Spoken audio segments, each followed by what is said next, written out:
할렐루야. 우리 옆에 계신 분들과 이렇게 인사하겠습니다. 사랑합니다. 축복합니다. 네, 다시 한번 인사하겠습니다. 기도로 승리합시다. 아멘. 네, 오늘도 말씀의 자리, 기도의 자리를 찾아 이 자리에 나오신 우리 사랑하는 성도님들의 삶 가운데 하나님의 은혜와 평안이 넘치기를 주님의 이름으로 축복합니다. 특별히 기도를 통해 하나님께 집중하는 시간이 되시기를 바라고, 또 기도를 통해 하나님의 뜻을 알아가며 기도를 통해 하나님과 소통하는 이 믿음의 시간이 되시기를 축복하겠습니다. 여러분, 제가 이렇게 보여도 운동을 꽤나 했습니다. 네, 그런 반응이실 줄 알았습니다.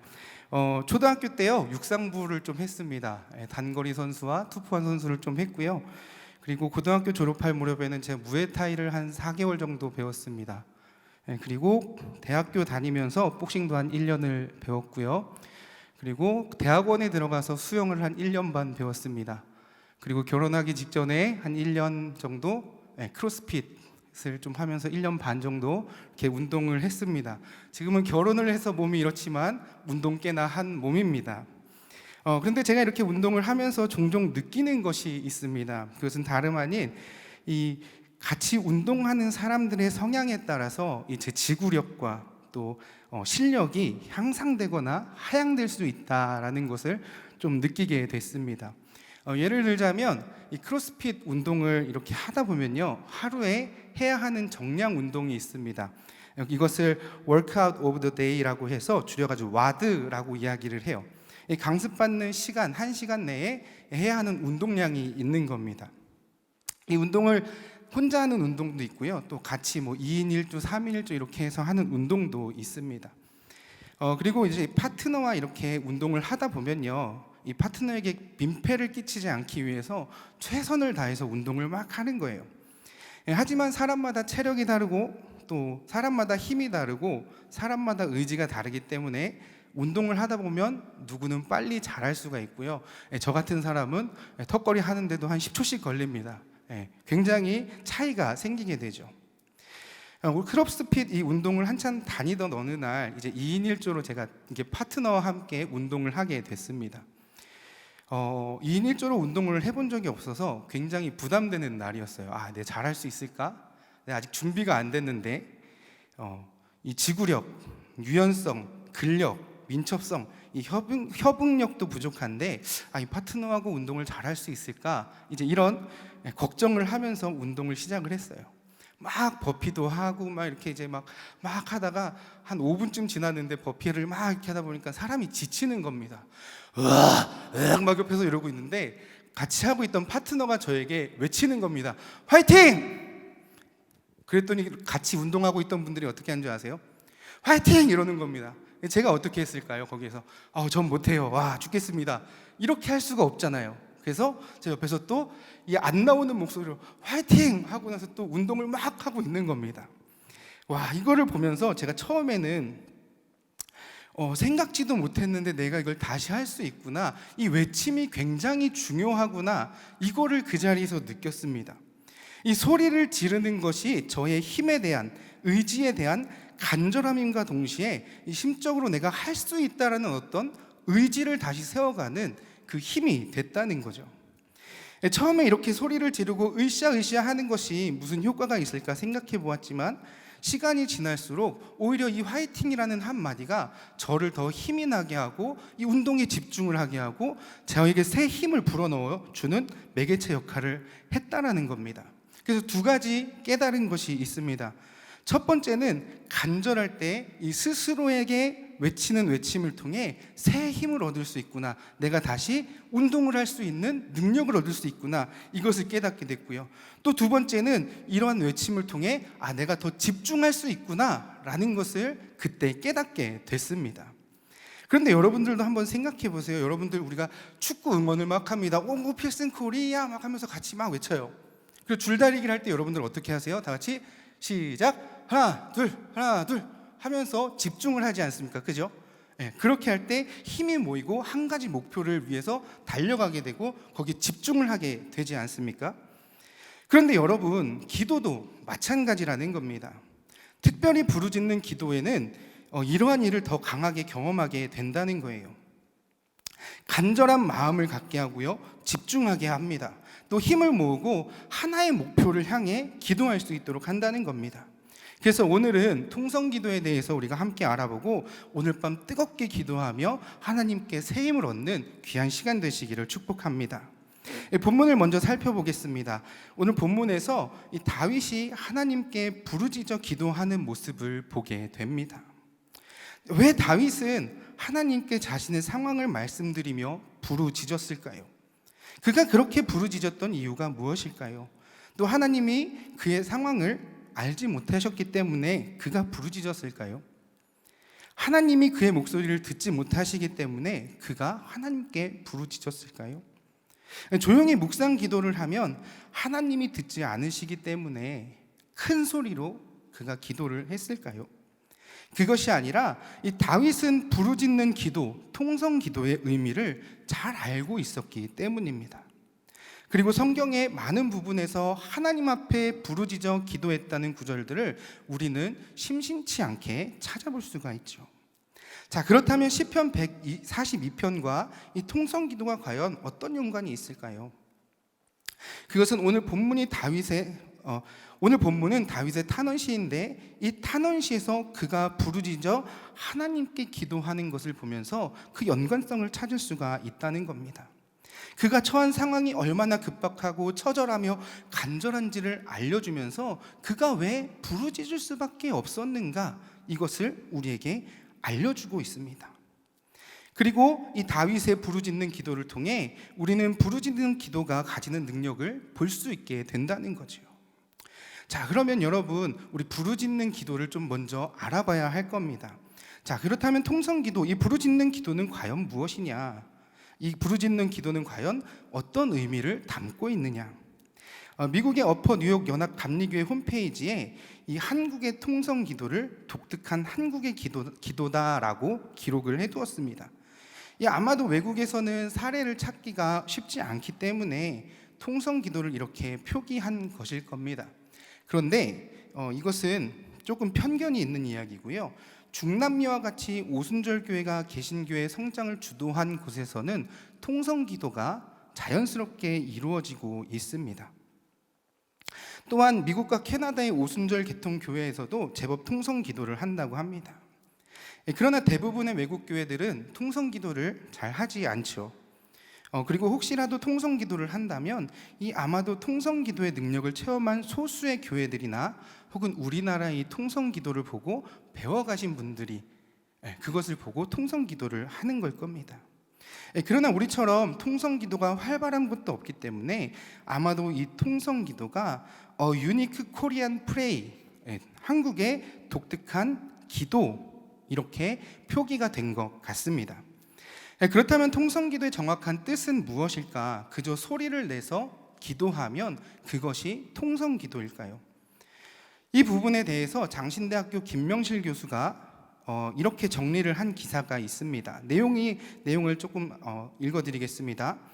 통성기도가 가지는 의미를 보면 통성기도에서 성은 소리를 의미합니다. 그런데 통이라는 이 단어는 어떤 한자를 쓰느냐에 따라 그 의미와 뜻이 달라집니다. 통성기도라고 표기할 때 보통 두 가지 한자를 사용합니다. 하나는 고통 혹은 아픔을 가지고 있는 아플 통자를 사용을 합니다. 이 한자어를 쓰는 이유는 통성기도가 이 한민족이 가지고 있는 특유의 한이 있는데 이것의 영적 분출구 역할을 하고 있기 때문입니다. 특별히 통성기도는 한국교회 선교 초기 국가와 자신들의 비참한 운명을 생각하며 교회 공동체가 함께 기도하면서 자발적으로 일어났습니다. 그래서 통성기도를 통해 한국 기독교인들이 성령과 기도 안에서 그들의 쓰라린 감정들을 표현하고 풀어내 온전히 치유되도록 돕는 기도의 한 방법이 되었습니다. 그래서 이것의 뿌리가 되는 한의 정서가 한국 기독교인들의 예배의 영성과 실천에 영향을 미쳤다라고 이야기를 하고 있고요. 또 다른 하나는 공통해라는 의미를 가지고 있는 통할 통자를 사용해서 한 뜻이 된다는 의미를 가질 수 있다는 것입니다. 그래서 통성기도는 다 함께 같은 마음을 가지고 한 뜻을 위해서 기도하는 것이 통성기도다라고 정리를 했습니다. 그러면서 마지막에 이 기사를 정리하면서 이야기하기를 어떤 한자가 사용되느냐에 따라 의미가 달라지지만 두 의미, 곧 아픔과 서로 연결되어 서로 통한다는 의미를 기억할 때 통성기도의 진정한 의미를 더 잘 정의할 수 있고 역사 속의 통성기도의 역할을 잘 설명해 준다고 주장을 합니다. 이는 단순히 우리나라의 정서뿐만이 아니라 성경에 등장하는 부르짖는 기도의 의미를 더 깊이 되새길 수 있게 해준다라는 거죠. 결론적으로 이야기하자면 통성기도는 공동체가 함께하는 탄원의 기도의 의미를 가지고 있다라고 볼 수 있다는 겁니다. 그런데 오늘 본문은 이런 탄원기도, 이 통성기도를 통해 하나님이 우리에게 주시는 놀라운 은혜를 누리게 합니다. 그러면 통성기도를 통해 우리가 얻게 되는 은혜는 무엇일까? 부르짖는 기도에 나타나는 첫 번째 은혜는 간절한 기도가 된다는 것입니다. 우리 2절의 말씀을 같이 보도록 하겠습니다. 함께 읽습니다. 내가 내 원통함을 그의 앞에 토로하며 내 우환을 그의 앞에 진술하는도다. 아멘. 다윗이 하나님께 부르짖는 기도를 했다는 것은 그의 상황이 간절했다는 겁니다. 분명히 사무엘로부터 기름 부음을 받았지만 자신의 때를 기다리며 묵묵히 사울 왕을 돕습니다. 블레셋을 물리치고 수많은 전쟁과 전투에서 이 사울 왕에게 승리를 가져다 줍니다. 그러나 오히려 그에게 돌아온 것은 그가 처한 상황은 칭찬을 받기는커녕 생명의 위협을 느끼며 도망치는 것만이 그가 할 수 있는 일의 전부였다는 거예요. 그러니 그의 마음이 얼마나 답답했겠습니까? 그렇다고 그것을 누구에게 이야기할 수 있는 상황이 아니라면 그의 마음이 더 처절하고 억울하고 분했을 겁니다. 그래서 다윗은 하나님께 소리내어 부르짖는 기도를 드리는 겁니다. 여러분, 간절하면요 부르짖게 됩니다. 저희 둘째 아이가 가끔 서럽게 웁니다. 으앙 하면서 울어요. 왜 우냐? 배고파서 웁니다. 얼마나 서럽게 우는지 몰라요. 왜 밥 안 주냐고, 왜 우유 안 주냐고, 나 이거 먹고 자야 되는데 왜 우유 안 주냐고 서럽게 웁니다. 그런데 그 울음이 얼마나 간절한지 몰라요. 이 뱃속 이 단전에서부터 끌어올려가지고 이 우는 그 울음이 얼마나 간절한지 모릅니다. 그럼 이 간절한 울음을 들으면 저희 부부가 어떻게 반응하겠습니까? 얼른 쫓아가서 밥을 준다든지 우유를 먹인다든지 아니면 애기 과자라도 일단 손에 쥐어줍니다. 이처럼 부르짖는다는 것은 자신의 간절함을 온 마음으로 구하는 것입니다. 똑같은 내용이라도 엄마 나 배고파요와 으앙 하고는 다른 겁니다, 여러분. 그만큼 급박하며 간절하다는 것을 의미합니다. 그래서 시편 77편 1절을 보면 이렇게 기록하죠. 같이 읽겠습니다. 시작. 내가 내 음성으로 하나님께 부르짖으리니 내 음성으로 하나님께 부르짖으면 내게 귀를 기울이시리로다. 아멘. 곧 하나님만이 해결자이심을 알기에 하나님의 도움을 간구하는 기도를 자발적으로 드리고 있는데 이 자신의 음성으로 하나님께 기도하는 모습을 반복적으로 제시하며 얼마나 하나님의 도우심이 간절한가 그것을 우리에게 보여주고 있다는 겁니다. 이처럼 우리가 하나님의 도움을 얻어야 한다면, 급박하고 간절한 기도가 있다면 우리는 우는 아이처럼 하나님 앞에 구해야지요. 우리의 간절한 마음을 드러내야 합니다. 그렇게 할 때 하나님은 우리의 기도에 더 귀를 기울이신다는 겁니다. 여러분, 우는 아이가 떡을 하나 더 먹습니다. 크게 우는 아기 새가 먹이를 더 많이 먹습니다. 기도도 마찬가지입니다. 하나님의 도움이 필요하다면 부르짖어 기도해야 합니다. 그렇게 할 때 더 간절한 기도가 우리의 입술과 생각과 마음과 영을 채워갑니다. 그리고 하나님이 들으십니다. 이 사실을 기억하며 입술을 열어 하나님 앞에 더욱 간절히 기도할 수 있는 여러분들 되시기를 주님의 이름으로 축복합니다. 두 번째, 부르짖는 기도에 나타나는 은혜는 영적으로 집중할 수 있게 한다는 겁니다. 우리 3절, 4절, 5절을 함께 보겠습니다. 읽습니다. 내 영이 내 속에서 상할 때에도 주께서 내 길을 아셨나이다. 내가 가는 길에 그들이 나를 잡으려고 올무를 숨겼나이다. 오른쪽을 살펴보소서. 나를 아는 이도 없고 나의 피난처도 없고 내 영혼을 돌아보는 이도 없나이다. 여호와여, 내가 주께 부르짖어 말하기를 주는 나의 피난처시요 살아있는 사람들의 땅에서 나의 분깃이시라 하였나이다. 아멘. 여러분, 기도하는 거 쉽지 않습니다. 왜 그럴까요? 기도하다 보면 잡념이 생기기 때문입니다. 그것은 부질없는 감정이나 생각에 사로잡히기 때문입니다. 아무리 열심을 내서 기도하려고 해도 기도하다 보면 여러 가지 생각들이 머릿속에 떠나지 않습니다. 다윗이라고 이런 마음이 없었겠습니까? 3절과 4절의 내용을 보면요, 다윗이 세상에서 받는 유혹과 시험이 있다고 말합니다. 또 자신이 도움받을 곳이 없다고 이야기를 합니다. 자신을 아는 사람도 없고 자신의 피난처도 없고 자신의 영혼을 돌보는 이도 없다고 말합니다.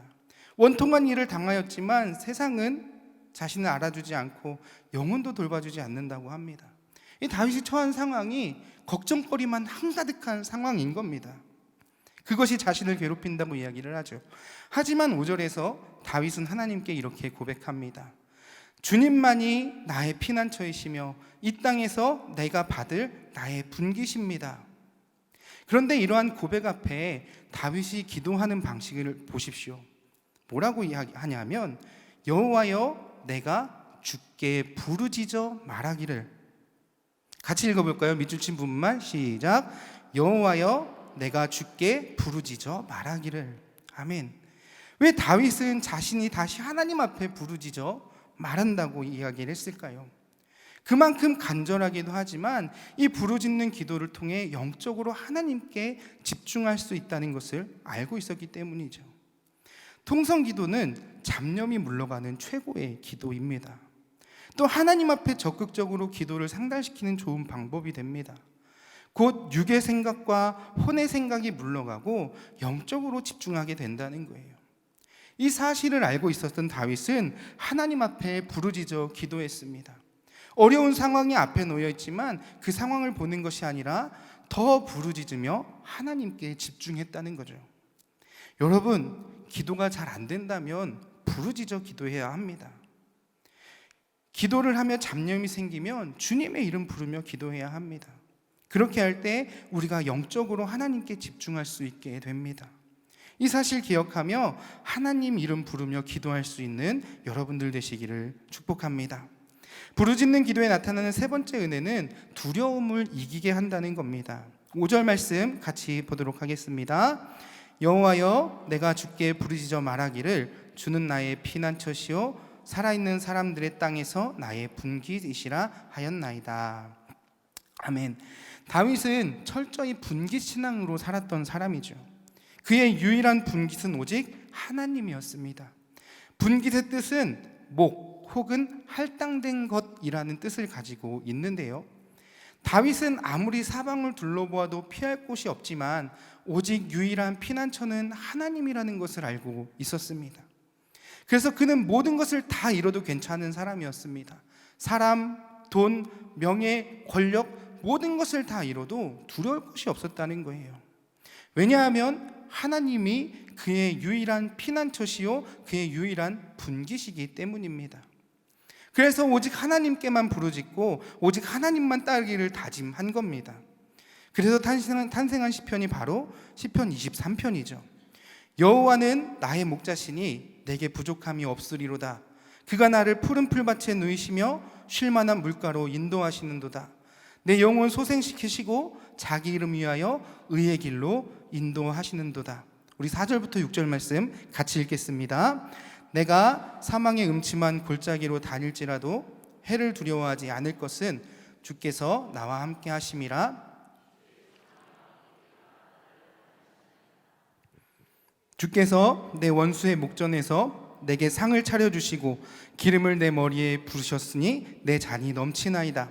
내 평생의 선하심과 인자하심이 반드시 나를 따르리니 내가 여호와의 집에 영원히 살리로다.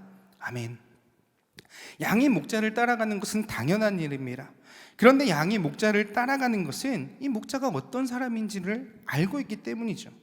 그가 자신을 푸른 풀밭으로 인도하고 쉴 만한 물가로 인도하며 부족함 없게 하는 존재라는 것을 압니다. 그래서 어려움을 당했을지라도 목자가 함께하기에 두려움이 없다는 거예요. 다윗의 신앙이 이랬습니다. 그가 부르짖어 찾았던 하나님은 이런 하나님이셨다라는 거예요. 먼 미래를 지켜주시는 분이 아니라 지금 당장을 지켜주시는 분, 그 하나님이셨다는 겁니다. 생존의 세계에서, 삶의 자리에서 하나님은 분깃이 되시며 피난처가 되신다는 것을 알고 있었다는 거예요. 이것이 그를 두려움에서 벗어나게 했다라는 거죠. 어린아이가 싸움에서 지면 누구를 먼저 찾습니까? 엄마를 먼저 찾습니다. 왜 그렇습니까? 엄마는 두려움을 이기게 하는 존재와 같기 때문입니다. 이처럼 우리에게도 이런 기도가 필요합니다. 두려움이 엄습할 때 여호와께 부르짖어야 합니다. 부르짖는 기도를 통해 오직 여호와 하나님만이 우리의 분깃 되시고 피난처 되신다는 것을 기억해야 한다는 거죠. 그렇게 할 때 우리의 삶에 두려움이 없습니다. 그렇게 할 때 우리의 삶에 담대함을 얻습니다. 이 사실을 기억하며 부르짖는 기도의 용사들 되시기를 축복합니다. 마지막으로 부르짖는 기도에 나타나는 네 번째 은혜는 하나님께서 우리의 기도를 들으신다는 거죠. 6절 말씀 같이 읽겠습니다. 나의 부르짖음을 들으소서. 나는 심히 비천하니이다. 나를 핍박하는 자들에게서 나를 건지소서. 그들은 나보다 강하니이다. 여러분, 혹시 쇼미더머니라는 이 음악 프로그램 아시나요? 여러분들로 치면 미스터 트롯 같은 그런 겁니다. 이해가 되시죠? 끄떡해 주세요. 미스터 트롯 정도는 이해하실 거라고 생각합니다. 이 청소년들과 청년들에게 마치 미스터 트롯과 같은 이 쇼미더머니가 있는데, 음악 장르가 힙합이라는 것 빼고 경연을 하는 프로그램에서는 똑같습니다. 그리고 2016년도에 출연자 중에 이 BY라는 래퍼가 있었습니다. 이 가수가 불렀던 노래를 들으며 저는 충격을 받았습니다. 아니, 충격보다는 은혜를 받았다고 해야 될 것 같아요. 아니, 목사님이 래퍼 이 힙합 노래를 들으면서 은혜를 받았다 이러면 여러분들 좀 의아해하실 수 있을 것 같아요. 그런데 저는 진짜 이 래퍼가 부른 이 노래에 은혜를 받았습니다. 그 중에 제가 제일 좋아하는 데이데이라는 곡의 가사를 좀 읽어드릴게요. 믿음은 바라는 것의 실상이고 안 뵈는 것의 증거니까 네 머리 아닌 영혼이 가는 대로 가. 기대하고 기다리는 자에게 비가 내리는 법이야. 축복은 내가 벌린 입만큼 들어오는 거니까 순수함을 우리 모두가 절대로 잃지 않길 원해. 난 너의 날은 어차피 올 테니까 편하게 미리 너를 꺼내놔. 여러분, 이게 랩의 가사예요. 축복은 입을 벌린 만큼 너에게 들어오는 거니까, 믿음은 바라는 것의 실상이니까 그렇게 부르짖고 외치라는 겁니다. 여러분, 멋지지 않습니까? 믿음은 바라는 것들의 실상이고 축복은 내가 벌린 입만큼 들어오는 거라고 그의 경험이 이 노래 가사에 충분히 담겨 있는 겁니다. 자신이 부르짖어 보니까 하나님이 들으시고 응답하셨다는 거예요. 여러분, 그렇다면 하나님 어떤 분이십니까? 자녀의 부르짖는 기도에 어떻게 반응하시는 분입니까? 우리의 기도를 들으시는 분이라는 거예요. 여러분, 출애굽기를 보십시오. 고통받고 신음하고 있는 이스라엘 백성들을 부르짖음에 하나님이 어떻게 하세요? 응답하십니다. 이 선지자들의 부르짖는 기도에 하나님이 어떻게 하세요? 응답하십니다.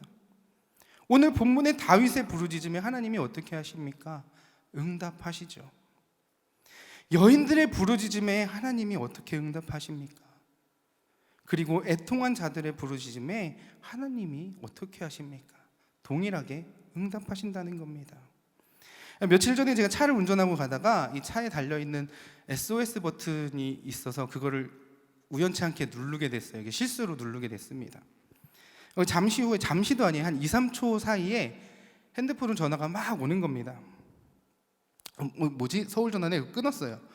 다시 전화가 막 옵니다. 그래서 전화를 받았습니다. 그랬더니 거기서 뭐라고 이야기를 하냐면, 현대자동차 블루링크 긴급출동 서비스센터입니다. 혹시 SOS 버튼 누르셨나요? 하고 저에게 전화를 한 겁니다. 그래서 버튼을 잘못 눌렀다고 죄송하다고 전화를 끊었는데요. 여러분, 사람도 이 간절하게 부르는 그 호출에 바로 전화를 합니다. 응답을 합니다. 그런데 하나님은 어떠실까요? 예레미야 33장 3절은 이렇게 기록합니다. 너는 내게 부르짖으라. 내가 내게 응답하겠고 내가 알지 못하는 크고 은밀한 일을 내게 보이리라. 아멘. 부르짖는 기도를 드려야 한다고 본문이 이야기를 합니다. 그렇게 할 때 하나님은 우리의 부르짖음에 분명히 응답하신다고 말씀하고 있습니다. 그것은 뭐냐 하면 하나님이 우리에게 집중하고 계신다는 거예요. 하나님이 우리의 부르짖음에 귀를 기울이고 계신다는 겁니다. 응답할 수 있는 것은 듣고 있을 때 가능한 겁니다. 자, 그렇다면 우리가 해야 할 일은 무엇입니까, 여러분?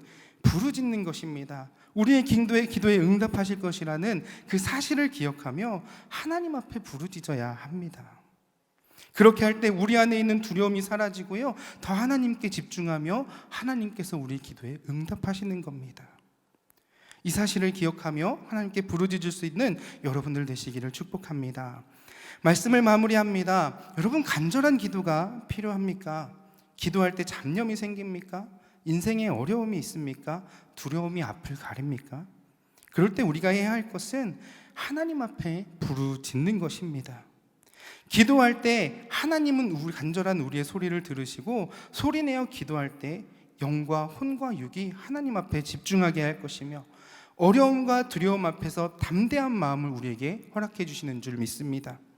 오늘 본문에서 다윗이 사울의 손을 피해 피난 다니던 시절에 여전히 하나님의 도움을 구하며 부르짖는 그의 모습을 보게 합니다.